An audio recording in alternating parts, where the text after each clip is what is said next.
Now friends, the topic for the day is the art of parenting. It's an art. It's a technique. One has to learn it and practice it.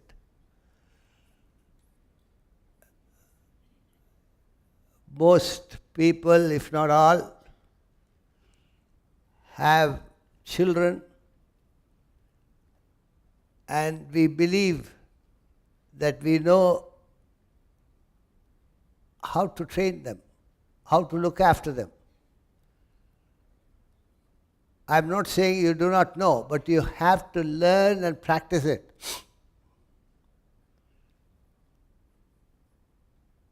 It's not easy. Neither is it difficult once you learn it. I will analyze a few points here. We have very limited time. Within this 1 hour, I'll tell you what are all the areas that you've got to look in. It's impossible that you change yourself completely. But it takes a while to grasp it, understand it, and introduce it in your family.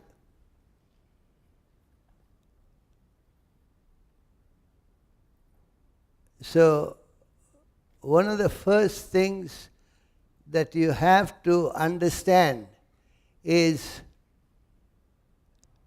there are five pranas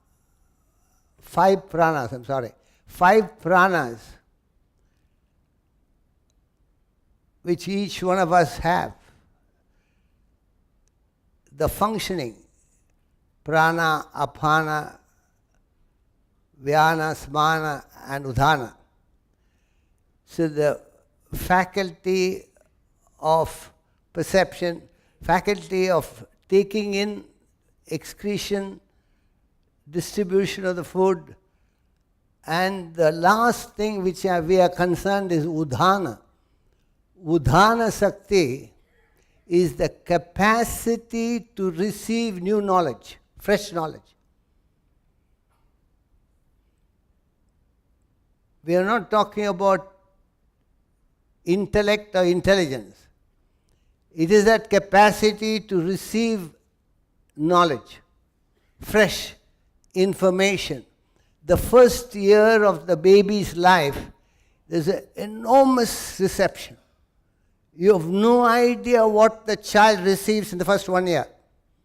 See, it has to learn what is color, what is form, what is sound, what is taste, hundreds and thousands of things it is learning. The capacity is enormous. Now, as the child grows, and at this age, all of us, I'm completely out because I'm past 80. Even you with 40, 45, it becomes dimmer and dimmer. Simple example would be, after 35, you all need glasses to see, just to see. And then hearing diminishes, digestion diminishes. All these faculties diminish as we grow older and older. See, this capacity to receive fresh knowledge is maximum in children. So I remember when I came to Mumbai from Chennai, my hometown Chennai, 1962. I came with my daughter, was 60, Sunanda was 6 years old then. Now, within a year, she could talk fluent Hindi. I'm still struggling. Within a year, the capacity is enormous. So that difference, see, even if you want to a problem with your computers, whom do you ask? First you call your children 11, 12 years, look, you say, check something has gone wrong here. And within 5 minutes they'll find out and tell you. So the children, this difference is what a lay person calls it as generation gap. This is a generation gap. So you're not able to cope up. So first thing the parents have to understand that their capacity to receive the knowledge is far ahead of yours. And therefore there will be this gap and you have to be tolerant towards it. See, they pick up the styles coming from, anyway, Western countries, the cinemas and all this, faster than the older people. That's about all. Then you get annoyed. What is this style, new style you have taken? Huh? And you get annoyed. But same thing, you take it up after 5 years. Because you're slow, they're fast. And that gap is the difference. So first of all, you got to understand that there is this difference in absorption of knowledge. The children take it very fast, the older people take more time. That's about it. That's what is known as a generation gap. Number one. Number two is the children have extraordinary energy. The smaller the child, more energy. As you grow up, you have lost your energy, relatively. And that is easily explainable. The children have no worries, no anxieties. What tires you is not your work. Everybody believes that work tires you. And there are so many people who have stayed away from work with the idea of finding rest. They're more restless after they retire. It is not the work. What tires you is the worries of the past, anxiety for the future. Anybody here who is relatively free from this, no worries, no anxieties, is very restful. And you will not find one person in the world who is worried, according to him legitimately, worried and anxious, and still be peaceful. Impossible. The simple proof is the children are never tired. You get fed up. Can't you keep quiet for a while? And if you make the mistake of bringing a small child here, the child is fidgety. It is so restless. He's looking this side, that side, every side, except this side. Now, you keep, mom, shh, keep quiet. Swamiji is speaking, Swamiji is speaking.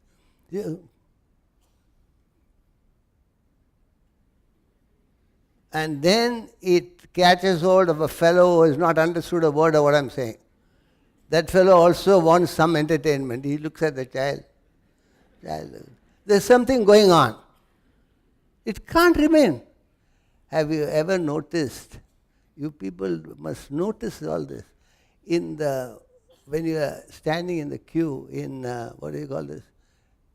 Immigration or whatever, when you go out, these children, the poor mothers can't control.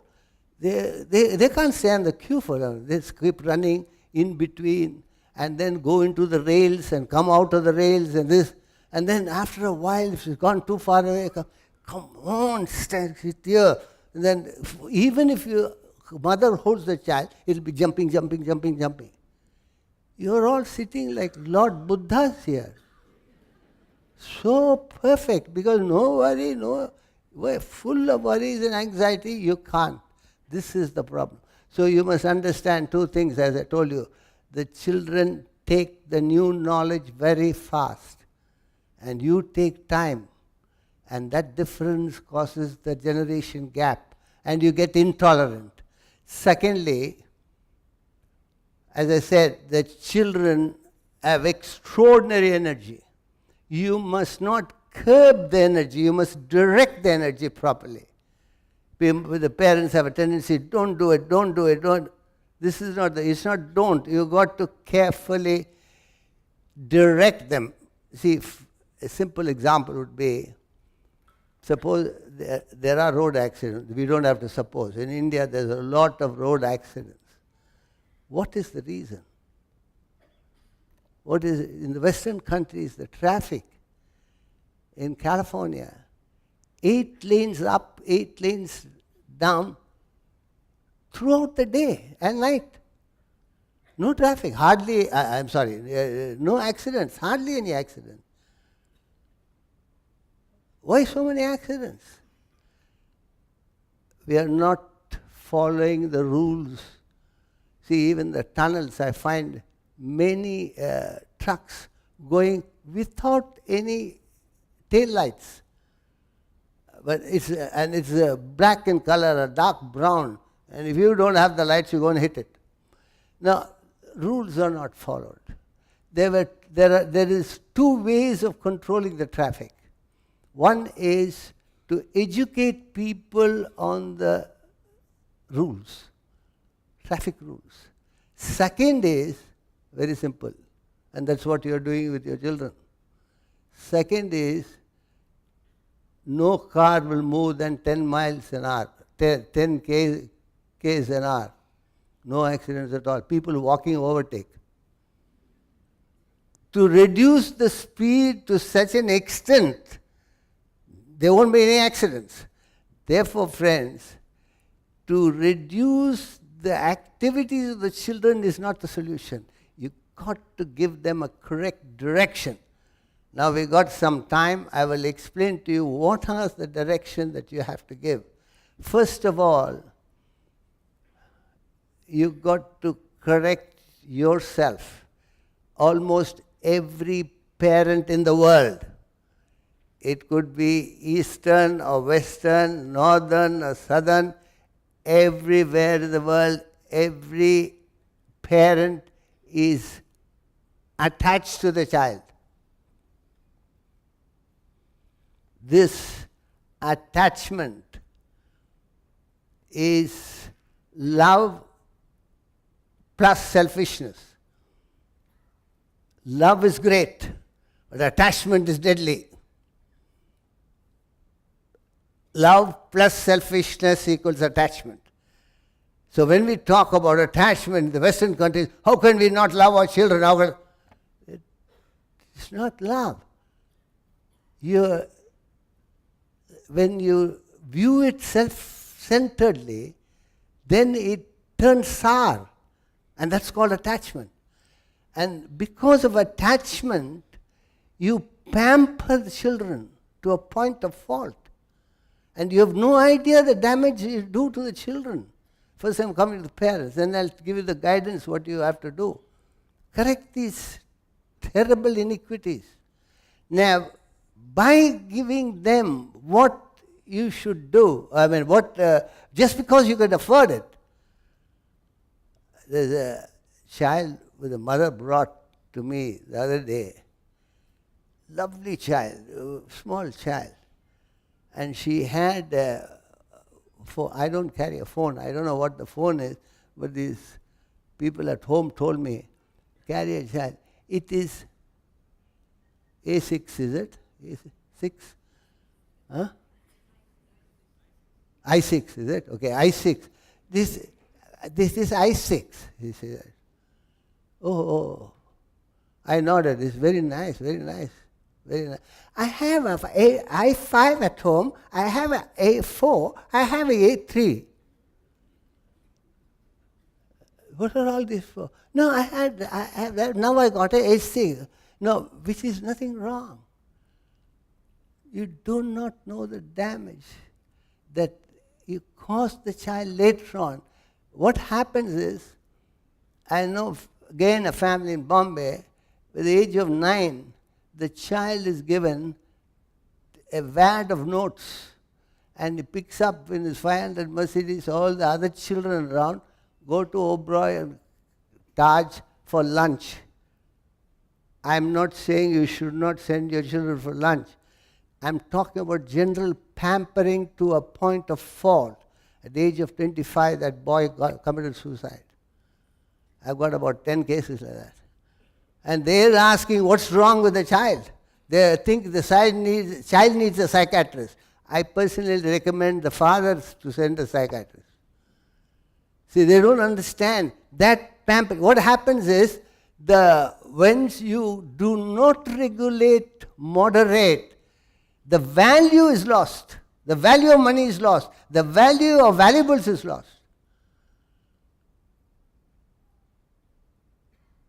A family in London, the father gives a Ferrari for a birthday at 5 o'clock in the evening.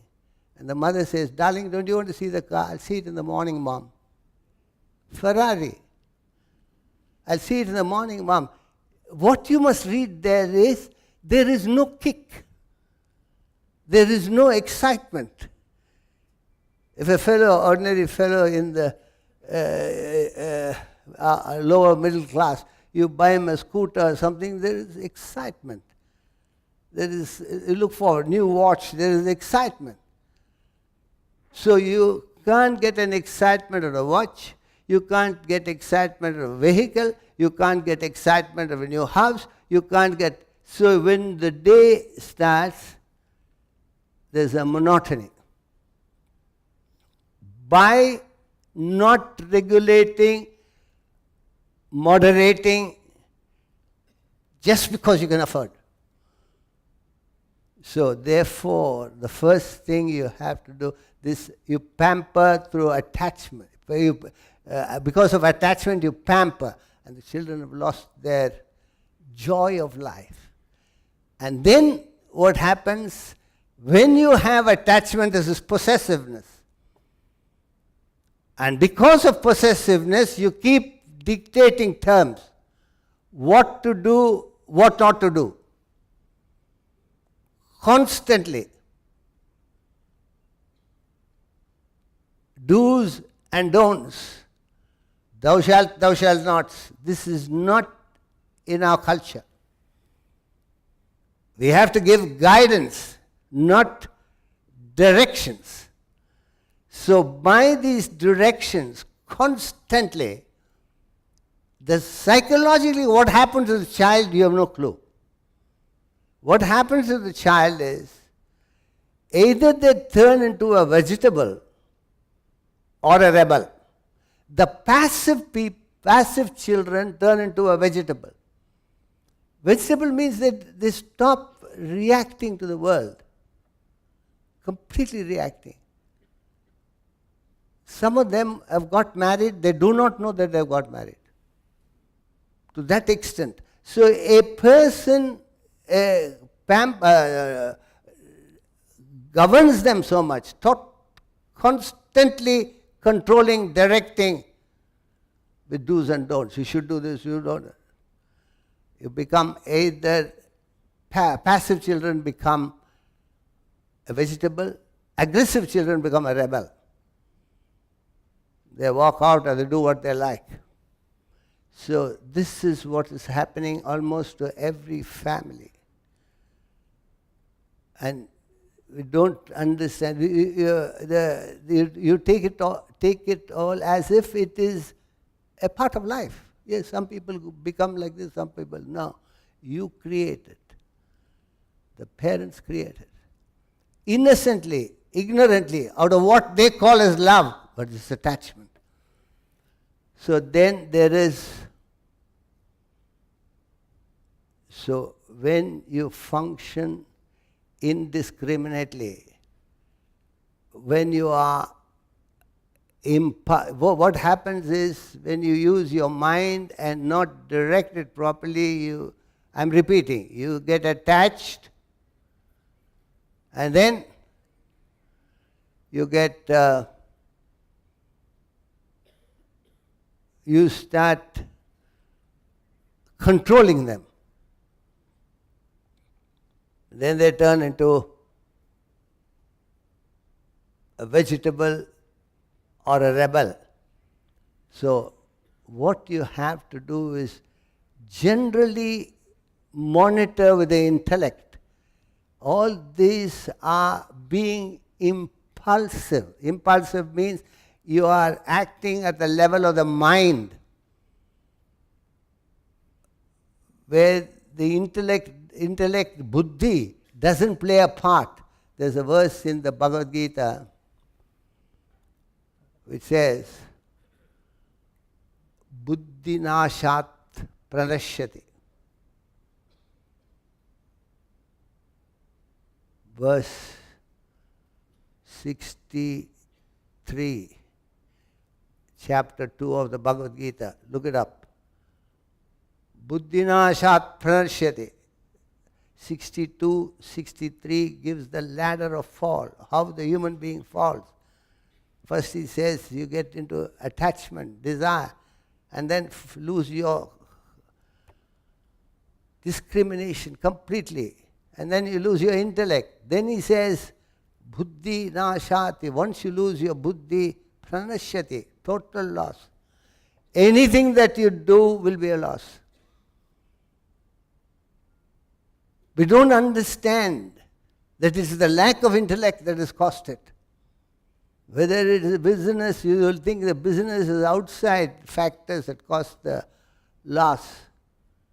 Nothing outside. It is something inside. You will attribute it to so many things except yourself.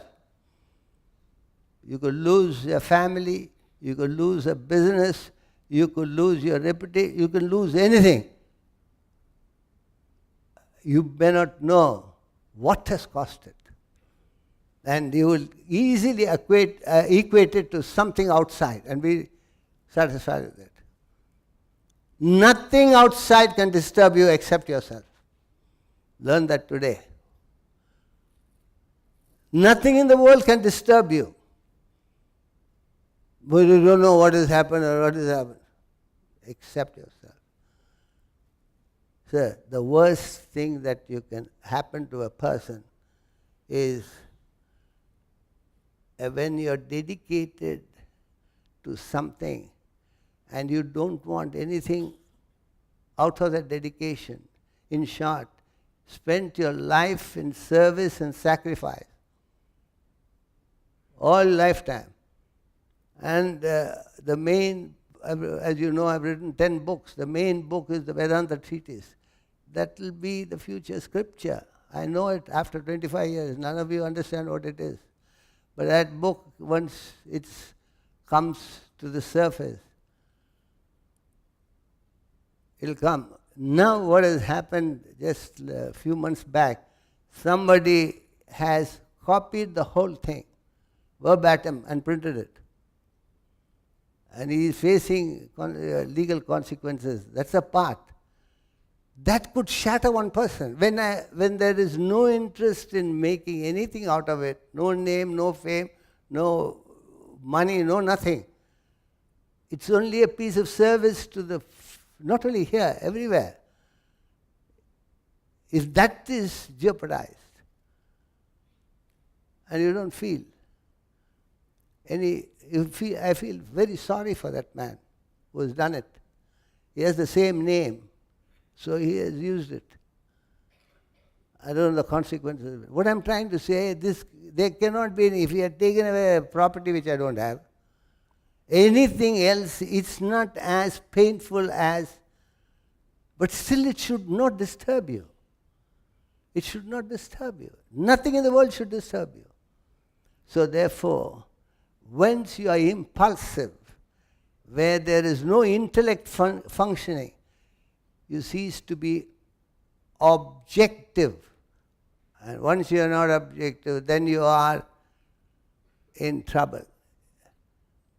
Arthur Schopenhauer says, intellect is invisible to a person who has none.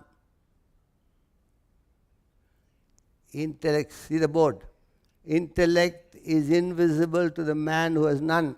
So you don't understand that you don't have an intellect. Without intellect, buddhinashat pranashyati. Any field you enter, you are in trouble. So therefore, as far as children is concerned, first of all, locate their swadharma. This is the duty of a parent. From childhood, what is their swadharma? Swa means one's own. Dharma means nature. What is my child's swadharma? Nature. And you must give an opportunity to function in that particular swadharma that is made up of. It's not always necessary that a doctor should make his son a doctor, a lawyer should make his son a lawyer, a businessman is a businessman. Maybe vast majority are brought up in that way, they have that swadharma. A businessman's son may have swadharma, but not necessarily so. I know a very powerful businessman in Chennai, his only son, he had a terrific interest in mathematics. And he attacked him. Mathematics, what do you want to do with mathematics? You got an empire to run. There was such a conflict. That fellow left the house. No, it is, so first thing you have to, you can still hand over the business in a different way, but you can't force the fellow to do medicine just because you're a doctor. So find out his swadharma. Swa means one's own. Dharma means nature. Paradharma, foreign nature. You can't push him into a field of foreign nature. Simple example would be myself. I belong to a shipping family. We were pioneers of shipping for 90 years business. When I finished my studies and came back, I told my folks, look here, I'm interested in doing some research on this subject. They said, go. I don't know what I would have done in the shipping business. Nothing wrong with business, but I am not having that swadharma.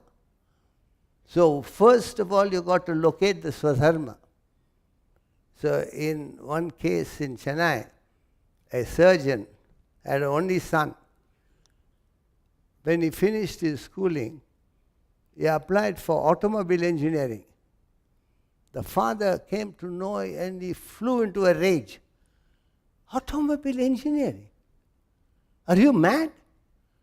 He has already built a 5-storied building, surgery. For whom do you think I built this? He forced the son to do medicine. And he did it. Instead of 5 years, he took 7 years. When his friends said, look here, you're doing the wrong thing. No, it's better. I did it only 5 years, you're doing 7 years medicine. Better training. Ultimately, he became a surgeon. He has so many other surgeons working for him.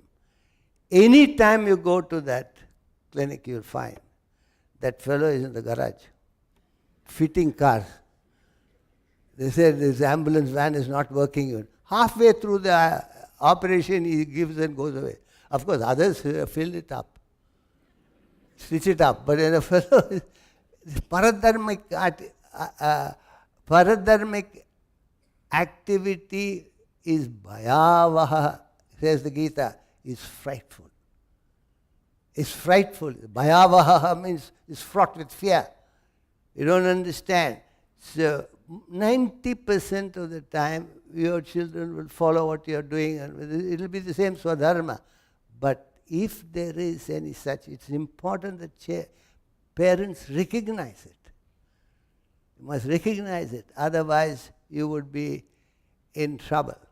Now, with an intellect, first of all, you must understand, intellect, when I say, is not intelligence.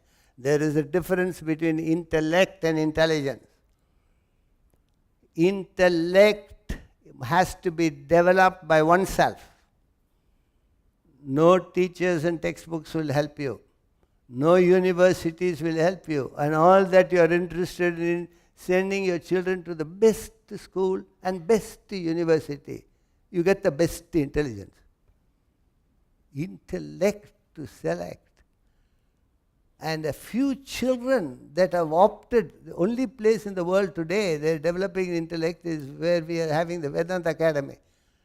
It's not known. As I said, it's invisible to a person who doesn't have it. So anyway, it's grown from 11 students to, today I heard, I don't know, one of my students said, we are 110 students from 11. All voluntary. The parents, some of the parents are dead against their going. And the children have defied them and come. I have a real problem. Now, I have nothing to do with it, but still they blame me also for having started the academy. So there's only place where we train 3 years to develop the intellect. That's it, nothing else. Once you develop the intellect, you can do anything. It doesn't matter what you do. So all my students are based all over the world. None of them have jobs. And they're slightly better than you. Better off. With all the facilities and all that. Once you have intellect, you can function. So therefore, with the intellect can be developed. First condition is never accept anything for granted. Number one, never accept anything for granted. Number two, question everything. Why is it? Why do you say that? Whoever it is, with great respect, if the teacher says, you must meditate in the morning, why, sir? Question. You get up in the morning, why, sir? Not with the arrogance, but genuinely find out. Never accept, question everything. And then you develop the intellect. Unless you have an intellect, you can't guide your children. I don't know, with what will you guide? With your emotions? With your impulses? It's thrown out silently. So therefore, with the intellect, you must guide them. You must have, our first obligation, you must develop the intellect and then guide them. At least take help from others if you don't have one now, because you don't develop it overnight. First thing, you got to explain to the children what is the difference between freedom and license. The children say, I want to be free. Don't tell me what I should do. You must recognize the freedom of your children. But if they cross the lines of freedom, the boundary of freedom, they go into licentious behavior. What is the difference? We are a free, every one of us free in this country. And you can take your car and go wherever you want, do whatever you like. This is a free country. Anywhere for that matter. But when the traffic lights are red, showing red, you can't cross it and say, I'm a free man. That is licentiousness. So when freedom is not observed with certain regulation, moderation, it becomes license. You must explain to your children the difference between a licentious behavior and a free behavior. You should be free, but not licentious. So, if you are drunk every day and come at 1 o'clock, 2 o'clock in the night and say, I am free, don't tell me what I should do. Swamiji said, no. So, this is licentiousness. And licentious behavior is deadly. So, first of all, you've got to educate them. Secondly, the deadly thing we do is because we ourselves don't follow. I. That ego is what destroys you, destroys your work, your cooperation with others,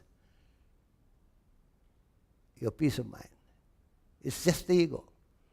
And you promote the ego, especially Western countries. I and my, Me and mine. I. So negotiations are going on internationally. Each one has got a fat ego. I am telling you. So there never is there any meeting point. India and Pakistan will never meet because I am right, I am right. Full stop. Who's right? Listen to me. You also listen to me. Nobody listens to nobody. Whether it is a management labor meeting, whether the international meeting in Geneva, whether it's a country to country, the predominance of the ego destroys any relationship. And you encourage it. See, the other day in US, sometimes I stay in families. An English family I was staying. He said, my son is studying in Harvard.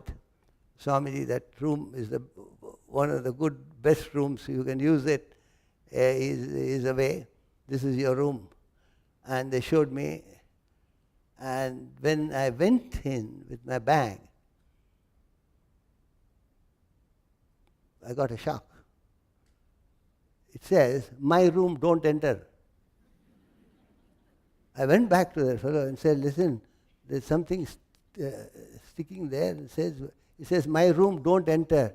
No, Swamiji, that is what, in fact, we bought it for him, he says. The parents are buying that. It's sold in the market. So, my room, John's room, Andrew's room. Some places don't enter also. From childhood, you are training them to be egoistic. And that's the most deadly thing that you can do. So, I and my, every aspect, every opinion, I don't agree with you. I beg to differ. Before he has heard you, you have not said what you want to say. I don't agree with you. I beg to differ. I destroys. Edward Carpenter, a great Englishman, a great philosopher, he says, the moment you have I, you're finished. You've got to drop the I completely, not in halves, not in quarters, but completely. If even a bit of I is left, you're finished. Carpenter. Never before could I have believed it, but I see it all now. There is no happiness unless you're clean drop thinking about yourself. All that time you're thinking of yourself. You got a clean drop thinking of yourself. Me and mine, I and mine. So how can you teach when you yourself are egoistic? Huh?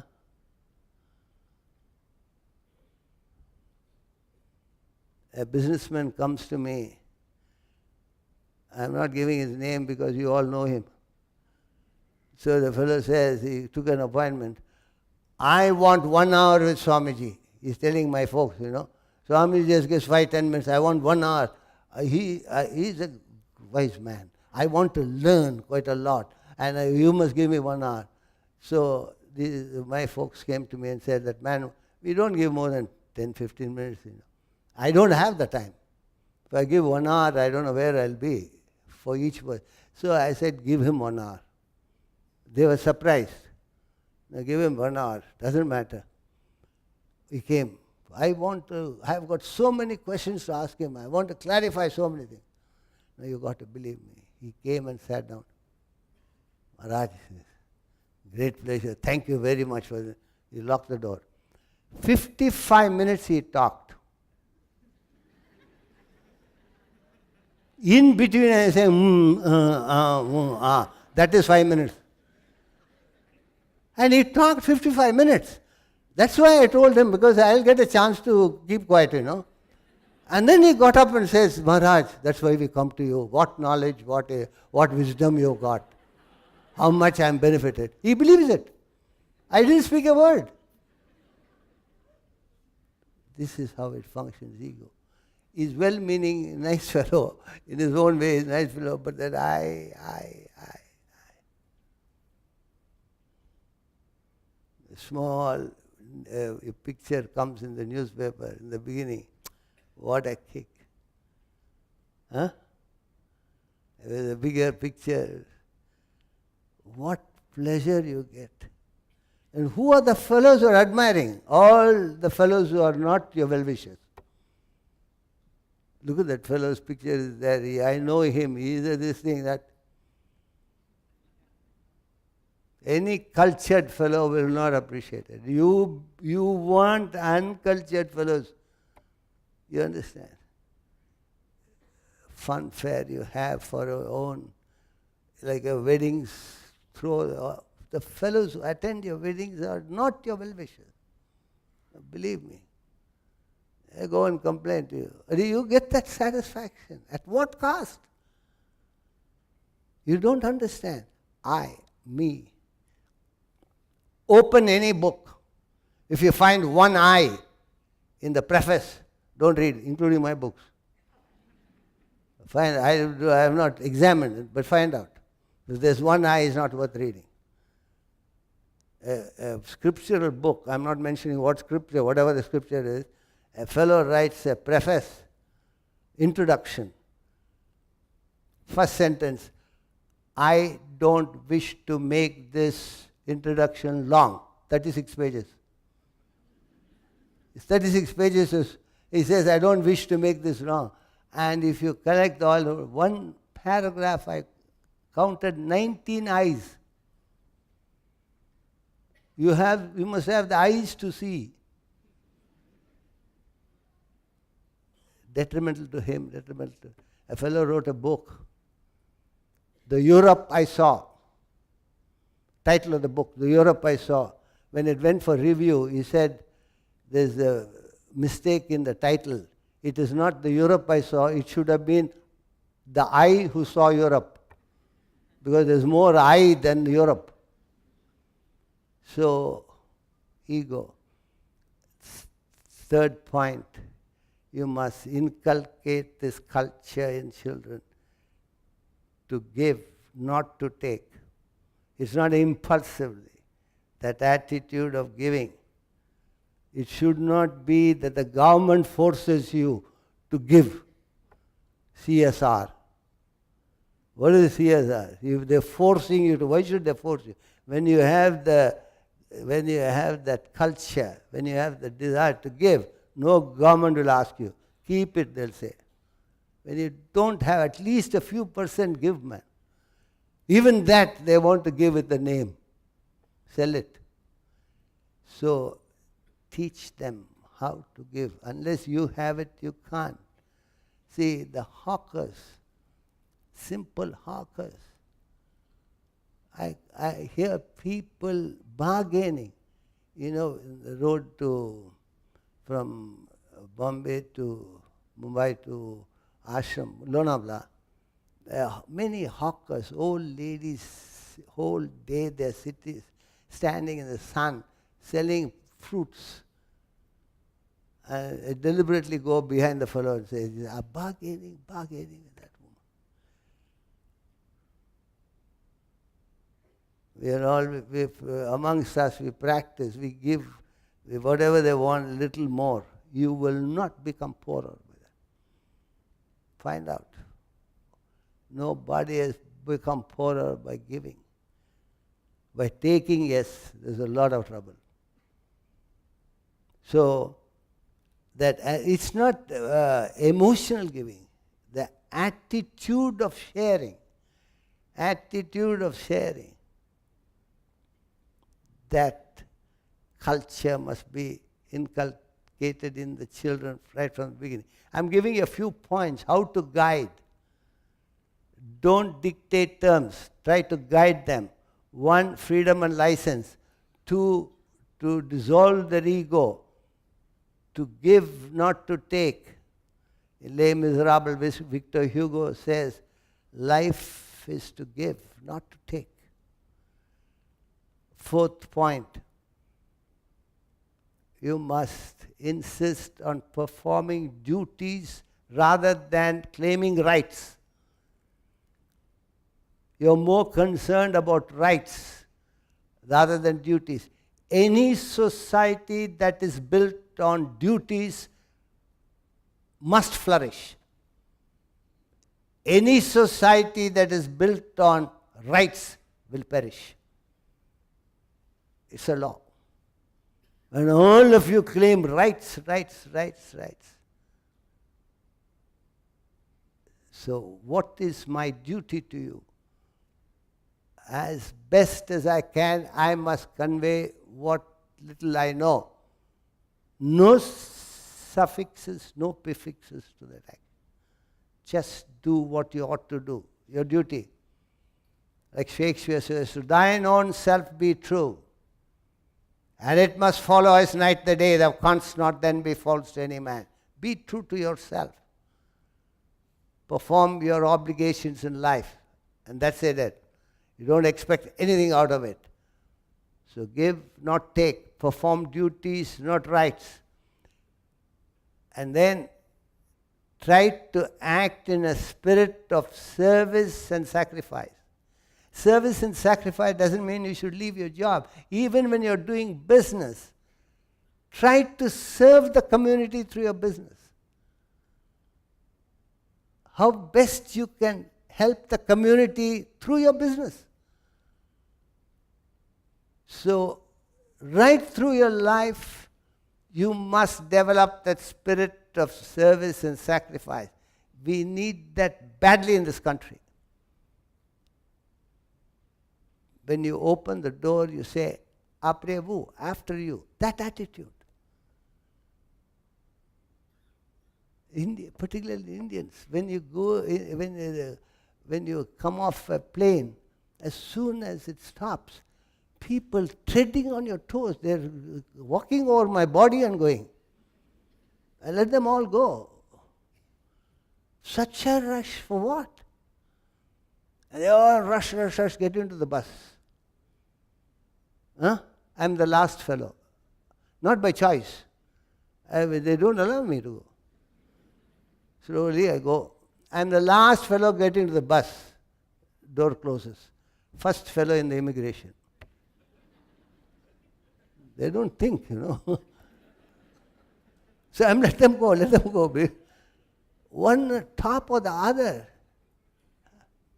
See, if you have ever driven in foreign countries, if there are two lanes coming there, two roads coming there, there's no law. One fellow goes, the other fellow goes, the other fellow goes. They take turns. So beautiful. He will not rush. Once, when it was in this road bridge, the flyover was created, there were two roads coming up. Once I waited for 8 cars to go. Go. 8 cars. Because confluence, I couldn't get in. And the eighth car, taxi driver jammed the brakes and said, "Sir, go." So still hope in this country, Uneducated fellow stops. All the educated fellows are rushing. If you go, you'll hit. So that attitude, après vous, after you. We got to start from scratch here. This is not the big sermons you give, unless you have that attitude. So, spirit of service and sacrifice in everything that you do. And then the parent's duty is to set examples.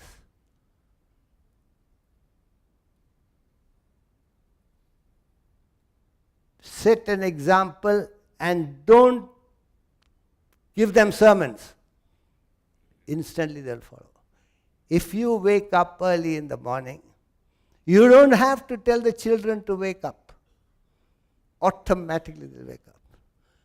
So perform the right thing and not give them sermons. So you don't set the examples and give them sermons. Kamal. how will it work? You don't see, for example, in the institution that I'm running, the bell rings at 4:15. Everybody's up. See, unless I get up at 4 o'clock, my students will not get up. I don't have to get up. And I don't look into their rooms whether they got up or not. It's none of my business. My business is to set an example. So is your business to set an example to your children, whatever you want them to achieve. And not give them lectures. Remember, whatever is forced is not forceful. It's a law. Whatever is forced is not forceful.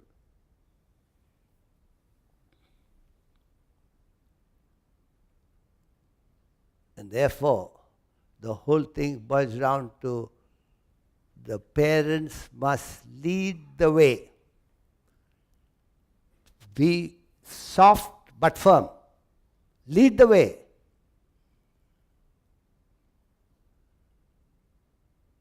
Ex-President of the United States, Abraham Lincoln, says, why I'm giving a different quotation is not that we're stuck with one idea. Everybody knows this. And they've lived that.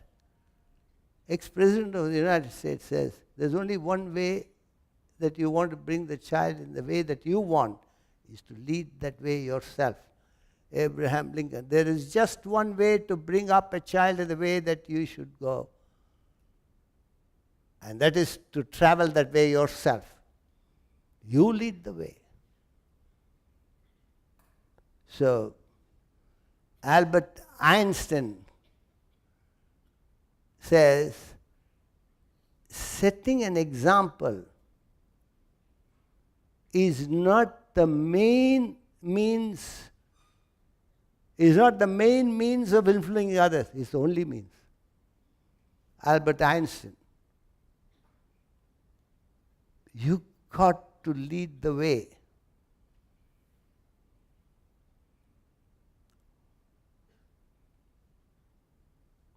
The problem is we don't show the way, but we give them the lectures. See, you could be indisciplined in some other way. That works. You can't tell the child, why are you coming late? Why are you coming late? You're indisciplined. But you are constantly having alcohol every day. You're not disciplined and you're asking the child to discipline. It doesn't work. So whatever you want, you've got to lead that way yourself. There's a verse in the Bhagavad Gita, chapter 3, verse 21. Look it up. Chapter 3, verse 21. Yad acharati shreshtaha tat tateva itara janaha sayat pramanam kurute lokasthadan vartate. He says, yad acharati shreshtaha. Shreshtaha means leader. You're a leader in the house. You may be a leader in the office. You may be the leader in the ashram. Whatever the shreshtaha, charity means does, not what he says. Yed, whatever the leader does, tat-tat-eva, that alone they will follow. Others will follow. Yad-yad-acharati shreshtaha tat-tat-eva itara janaha. Sayat pramanam kurute lokasthadane. Whatever example you set, that they'll follow. That they will emulate. 3rd chapter, Gita, 21. So, you must set the example. There is no other way. So therefore, the bottom line of everything,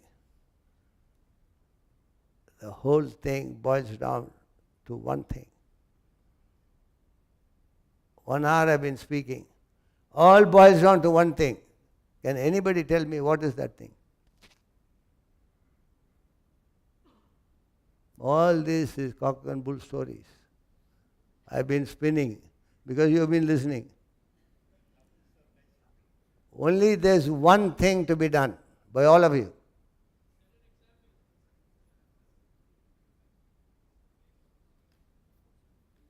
That is an example is one of the things. Change yourself. There's only one thing. Excellent. Develop the intellect. At least I have the satisfaction one man is listening to me. That's enough. I'm serious. One out of 1,000 people, one person listens. It's a great satisfaction. Develop the intellect. I've been talking about the intellect monotonously for the last 60 years. Nobody listens. You can do what you like, but you need if you want to do business, you need an intellect. Otherwise, you lead yourself to all sorts of confusion and then say, this fellow did that, that fellow got a jealousy, that fellow did nothing. You don't have this stuff. You will know how to fire the shots. You will know how to... See, a good driver is one who can drive well and avoid bad drivers. You can't say, I'm a perfect driver. I always keep left. A drunken fellow is coming from the other side. I'll keep left. What is that? You're in the hospital. A good driver is one who not only drives well, but he looks for bad drivers. Unless you have an intellect, you can't do that. So, whole thing, the bottom line is having intellect. You must develop an intellect. I told you, it's all right, I don't mind what happens to you. You are ruining your children. You don't help them to develop the intellect because you don't know what it is. It is invisible to a man who doesn't have an intellect. Intellect is invisible to a man who doesn't have it. Arthur Schopenhauer. That's the trouble. I'm talking about the invisible things. 60 years, nothing happened. So therefore, friends, you can do whatever you want with your children. Teach them profession, teach them business, teach them sports, teach them then whatever your idiosyncrasy is, do it. But not at the expense of the intellect. If you don't help them to develop, the children themselves don't know. But if you send children very young, immediately they pick it up because they got the Udhana Sakti. They are much faster than you people. But therefore, the bottom line is to develop the intellect. Intellect is not intelligence. You could be extremely intelligent and then suffer. I know a scientist in Boston who is a brilliant scientist. He suffers from alcoholic. His wife came and told me he's an alcoholic. And his drop of the hat, he loses his temper. He can't control his mind. It's the mind that goes for alcohol. It's the mind that loses a temper. He is not able to come because the intellect is not strong enough. You may have all the intelligence. There's one Chief Justice of this country. This happened 20 years back. In Delhi, there was a get-together. He took me aside. Ruling Chief Justice. I don't remember his name also. He took me aside and told me, Swamiji, I want your help. I said, what is that I can do? I thought something about children and all that. He says, my mind is so disturbed. My mind, very disturbed. I'm not able to get sleep. I'm not getting to sleep. Chief Justice of the country. Other countries also same thing, so you don't have to worry. You could be dean of a university, disturbed, and our children are studying there. So, unless you have an intellect, you can't use your intelligence. Millions of doctors have passed through medical school. One fellow found out how to transplant a kidney. Millions of engineers pass through engineering school. One fellow bored the Eurotunnel. So to use your intelligence, you need the intellect. So what I would recommend is 3-year course, all of you are disqualified, age. So 3 years course is out. Incidentally, I believe there is, now they start, I don't understand this, e-learning. You find out from the people, you can do the course at home. That's what they say. I don't know how it functions. Apart from that, I would recommend 4 books written by the same author. Fall of the Human Intellect, Holocaust of Attachment, Governing Business and Relationship, Vedanta Treatise. This is a lifetime study, and you have to do it as early in the morning as possible. If you say, right from 5 o'clock onwards, 4 o'clock is out for you because you work. You go out 5, 5:15, 5:30, 5:40, 6, 6:15, 6:30. Thereafter it doesn't matter. First thing in the morning, every day if you're ready. It's a lifetime thing. And believe me, after few weeks or few months, you will thoroughly enjoy it. Beginning it will be a boredom. You can't, without reading, you can't go out. It will be so refreshing to read in the morning. It's like brushing your teeth. So that way you can develop the intellect. Other way is the e-learning. And just to attend one class in a year is not going to help you. Thank you very much.